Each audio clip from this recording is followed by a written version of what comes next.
Sir काय सांगाल तुमच्या गावात आज घरांची पाहणी केली, आतुर आहेत सगळे रहिवासी घरं लवकर लवकर त्यांना मिळाली.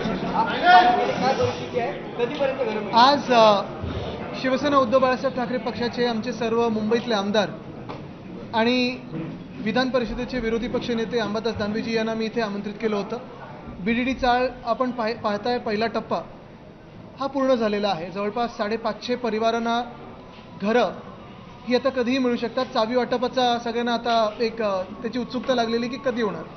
आम्ही मागणी करत आहोत सातत्याने की लवकरात लवकर व्हावी, कारण घरं तर पूर्ण झालेली आहेत आणि आमची मनोमन हीच इच्छा आहे, जशी इकडच्या जे रहिवासी आहेत ज्यांना ही घरं मिळणार आहेत, की गणपती ह्यावेळी ह्या नवीन घरामध्ये साजरा व्हावा ही सगळ्यांची इच्छा आहे. मी पुन्हा एकदा मुख्यमंत्री महोदयांना विनंती करीन की लवकरात लवकर वेळ देऊन चावी वाटपाचा कार्यक्रम घ्यावा, कारण आता कुठचंही कारण बाकी राहिलेलं नाही जेणेकरून हे अडू शकतं. पण आपण एक पाहताय की साधारणपणे वर्षानुवर्ष जे स्वप्न होतं आणि जवळपास 100 वर्षापूर्वीच्या आजूबाजूच्या ज्या BDDच्या चाळी आहेत, मग वरळीतले असतील, आमच्या नामजोशीचे असतील किंवा नायगावातले असतील, ह्याचं काम आम्ही 1 ऑगस्ट 2021 साली सुरू केलं होतं. वरळीतला जो पहिला टप्पा आहे त्याचं ह्या पहिल्या 2 विंग्स E आणि D ह्या पूर्ण झालेल्या आहेत. 556 घरांना आता चाव्या मिळू शकतात आणि हे सगळे रहिवासी इथे येऊ शकतात आनंदाने. तुम्ही या संदर्भात मी ह्याच्यात कुठेही आत्ता कोणाला दोष देणार नाही, इथे कुठेही राजकारण करायचं नाही, कारण इथे आनंदात सगळ्यांचा गृहप्रवेश व्हावा. आणि म्हणून मी पुन्हा एकदा जसं मी सांगितलं की विनंती करतो मुख्यमंत्री महोदयांना की लवकरात लवकर चावी वाटपाचा कार्यक्रम घ्यावा, कारण ही घरं आता तयार आहेत आणि आजूबाजूची घरं देखील आता लवकरच मला वाटतं पुढच्या 2-3 महिन्यात तयार होतील. फेज 3चं काम सुरू झालेलं आहे. आम्ही प्रत्येक महिन्यात येऊन पाहणी करत असतो. साधारणपणे जे काही अडचणी असतील ते दूर करण्याचा प्रयत्न करतो आणि जेवढं काही सहकार्य स्थानिक जनतेकडून होऊ शकतं तेवढं आम्ही करण्याचा प्रयत्न करतो. खरं तर टॉप व्ह्यू सर्वसामान्य जनतेला, वरळीतील BDD मध्ये वाढलेल्या जनतेला पाहायला मिळालं. नक्कीच किती महत्वाकांक्षी जे माझ्या आजोबांचं स्वप्न होतं, म्हणजे वंदनीय हिंदू सम्राट बाळासाहेब ठाकरेंचं स्वप्न होतं की मराठी माणसाला मुंबईमध्ये दर्जेदार घरं मिळावीत. आज आपण पाहतोय आजूबाजूला पॉश इमारती होत आहेत. तशीच पॉश इमारत आज म्हाडानी टाटासोबत वगैरे हे सगळे जे बाकीचे इथे एजन्सी आहेत त्यांच्यासोबत इथे निर्माण केलेली आहे. आमचं सरकार असताना हे काम सुरू झालं होतं आणि इथे मोठा आपले मराठी बांधव आहेत, तेलुगू बांधव आहेत, ह्या सगळ्यांनाच इथे BDDमध्ये जे वर्षानुवर्ष राहतात, जवळपास 100 वर्षापूर्वीच्या चाळी आहेत, पोलीस कर्मचारी आहेत, त्यांना देखील जे पिढ्यानपिढ्या राहत आहेत त्यांना देखील इथे हक्काची घरं करून दिलीत आपण.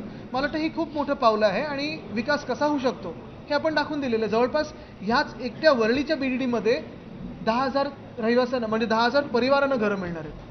तर विवादित मंत्री जे होते त्याबाबत तक्रार शिवसेनेच्या सर्व नेत्यांनी राज्यपालांकडे गेले. आज अनिल परब साहेब मुख्यमंत्र्यांनाही भेटलेले आहेत, पण अजूनपर्यंत काही कारवाई दिसत नाही. कारण अनिल जे कोकाटे कृषी मंत्री त्यांच्यावर देखील आजपर्यंत काय मला वाटतं एक ह्याच्यात महत्त्वाचं कारण आपण हे बघण्यासारखं आहे की मुख्यमंत्री म्हणून त्यांनी आता युतीतल्या लोकांना जपावं की स्वतःच्या इमेजला जपावं.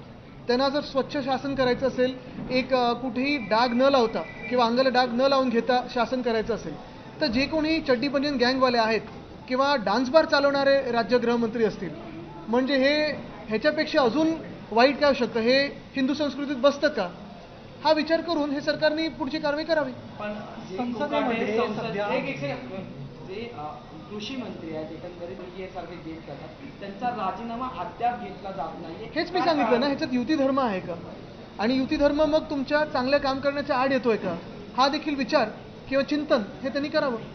संसदेमध्ये ऑपरेशन सिंधूरवर चर्चा सुरू आहे. अमित शहांनी दावा केलेला आहे की 3 अतिरेक्यांना आम्ही ठार केले. पण ते बघा, पहिली गोष्ट म्हणजे हे अतिरेकी आले कसे, गेले कुठे, भाजपमध्ये प्रवेश घेतला का, आणि सगळ्यात महत्त्वाची गोष्ट म्हणजे BCCI काय पंडित नेहरू चालवतात का, पाकिस्तान बरोबर क्रिकेट खेळणारच आहात ना तुम्ही. ठीक आहे. शेवटी आता चर्चा आहे की जेव्हा राष्ट्रपती जेव्हा गणपती गणपतीच्या पायापडे जातात. आणि अजून 27 ऑगस्टला आहे गणपती, पण नक्कीच आम्ही जाऊ ना. त्याचं लाडक्या बहीण योजनेत 4,800 कोटींचा भ्रष्टाचार झाल्याचा सुप्रिया सुळेंनी आरोप केलेला आहे. आता त्याच्यात काही तर लिंग पण बदललेत, पुरुषांना पण मिळालेत, त्यांनी पण राखी बांधून घेतली होती का. आणि महत्त्वाची गोष्ट म्हणजे 26 लाख लाडक्या बहिणींना अपात्र केलेलं आहे. मग हा घोटाळा नाहीये का. ABP माझा, उघडा डोळे बघा नीट.